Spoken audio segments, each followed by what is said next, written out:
Hello everybody, my name is William M. Smith. I'm a retired engineer and I spent considerable time studying a structure that's in Rhode Island in the city of Newport in THOR Park. Thanks to the Historical Society of Newport and the Parks Department of Rhode Island, we have this concrete and rock structure, which is a mystery to many, but I think we've come real close now to solving the problem thanks to the Jan Barsteds and many people, over 100, that have studied and researched this site. I've spent many hours at the site taking multitude of measurements. I agree with two other engineers that the structure of the building matches the Scottish or Dutch L, which is 37¼ inches per English yard. We're looking at about a 1:24 scale model of the tower, and I'm going to try to describe some items as we go through here. We're going to dismantle it. This is what I see as an engineer, based on the rock structures, the carvings, the supports, and research by Jan Barsted, who found post holes at certain locations, found a fire pit at this location. I'm going to try to explain this in a rapid way. There's a lot more data that I won't be able to cover, but we'll start at the ground level. Based on the post holes and based on the structure at the edge of the tower, of the rocks protruding out to support the beams, there was 7 atriums built around the tower. However, one was left open right here where there was a charcoal found, large quantities, which indicates a big fire.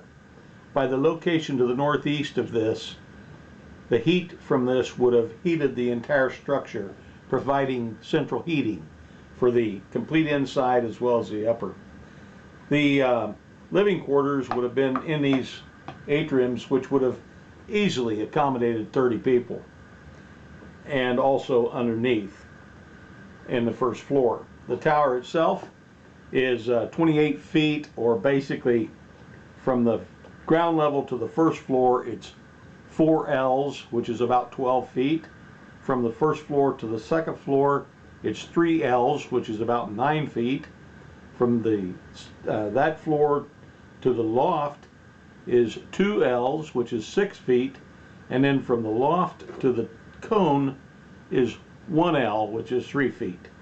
So with that, now this top has 30 rafters. That's because they needed to keep track of the tides, and by tracking the daily position of the moon as it moved 12 degrees each day, at midday the location of the moon would tell them what time would be high and low tide. I'm going to remove the roof because it's really just my estimation of what it looked like, and I'm going to remove the atriums around the outside so we can get a little peek here at what we've got. Now as it lays toward me is south, to the north is up here. Now if you remember, the atrium provided a walking surface around 7/8 of the tower. It provided a load and unload area over here. I'm going to start turning the tower now. We'll probably put it back. We'll start over here. The atrium would have been placed like such. This was the west window, southwest window, and it has a Roman arch built above it to support the stones to the top, because there's a yard arm that goes all the way through the tower and matches a hole back here, which has a big rock on top. This one has a flat rock on the bottom. This was to support the downward weight generated when they unloaded product from the tower onto the atrium, onto the ground. I had soil samples done at the University of Michigan State, which indicates there's no salt in this area, because the cod liver oil from the fish overflow when they filled the barrels with fresh water to seal them. absorbed all the salt out of the soil compared to the other soil in the native area. So that's the unload area. Now we're going to turn it on around and just kind of look at some important factors on the outside. This is directly north. 17 degrees over from north is a triangle stone at the top. This was magnetic north, this was true north. The difference, the last time that had 17-degree difference was back in the late 1400s. Today it's about 14-degree variance. The 17-degree variance line is 300-mile east in the Atlantic Ocean now because of the drift in magnetic declination. I won't get into that in detail. We don't have time right now. I'm going to dismantle the tower. Here you see a rod going through, and you see a hand crank on it. When you stood on top of the atrium, you had access to this so you could operate the trap door inside, which we'll see later. Now as we continue, you'll see that the west window that I was showing you earlier is the only one that has the rock structure Roman arch. The other two windows, the south and the east, do not. However, the south has got beveled edges. This is to let light in, and I'll show you that as soon as I put it back in the proper orientation. And I'm going to put the east over there. And the tower as it is right now, I'm going to use a light, flashlight. Hopefully I can show you, even with the floor structures as they are. As the sun came to midday, and it would change aperture as the year goes, it's going to cast light in the tower when it's from the equinox on into the hot summer as the sun's high in aperture.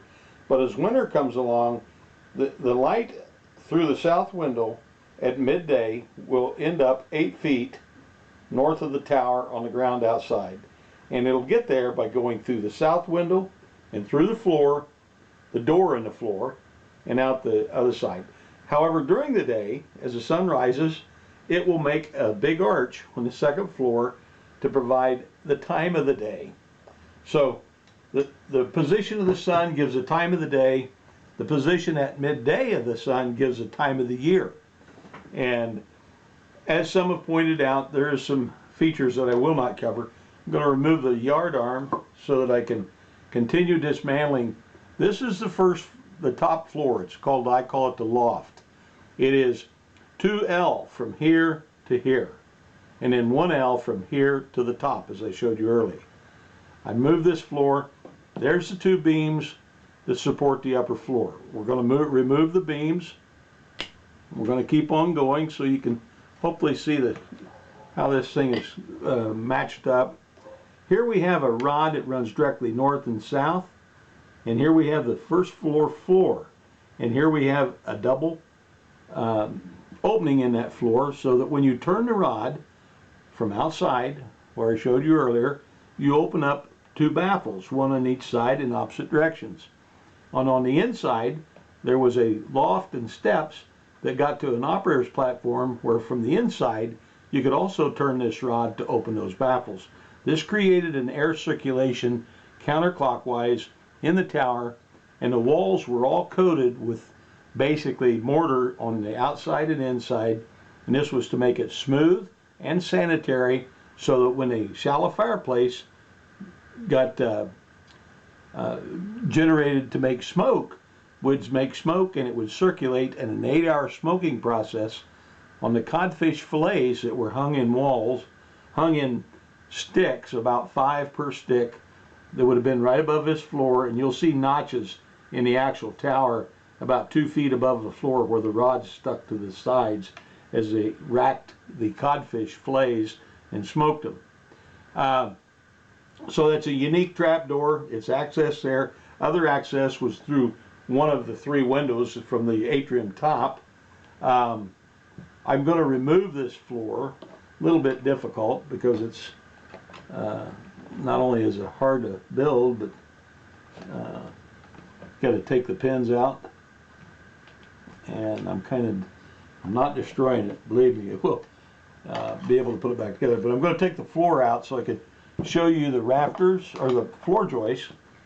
You have one that runs north and south from the south column to the north column, but the north column is 3 degrees to the west or counterclockwise, so that the sunlight passes right at the edge, so that the position of the sun on the ground and on the side of this and outside would give them the time of year. It's a calendar. Every day, as days got shorter, the sun would actually appear farther out.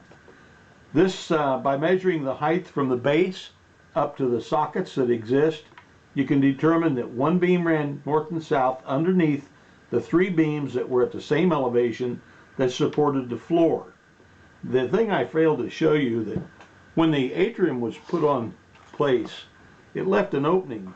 It's not quite that large, but it's about a 3-inch opening here, so that when the central heating fire let the heat in, and it let a little smoke in also, but before it got to the sleeping quarters, the smoke would exit here and just the heat would be utilized inside.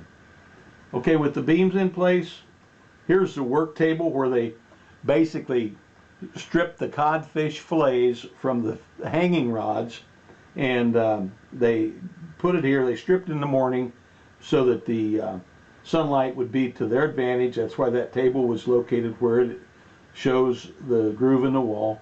These other things, I'm speculating a little bit here that some of them were to store tobacco, some of them were, they stored a lot of pipes. The things that are key to this is, thanks to the Historical Society, they've saved the Godfrey digs from the 1947-48 Godfrey dig, and every item in that dig can be explained. A lot of it's new, but a lot of it's old. I feel the tower is built in 1472. I feel it was built by the Portuguese fishermen. I have a lot of data that backs that up, which I'll cover at some other time, but I just wanted to basically show you the model of the tower, how it functioned, and if I get the south window back down here, I'll line it back up. With that, I'm sure there's a lot of questions, and this is a pretty crude representation, but I'm thankful that the Historical Society made all this possible for us to study and enjoy today with newer technology. Hopefully we'll get all the riddles to this solved. I do want to point out the tower, even with the roof, is roughly 31 feet tall with the roof at the point. It is not visible unless you're in the Atlantic at least 2.5 miles offshore. The reason being, the high ground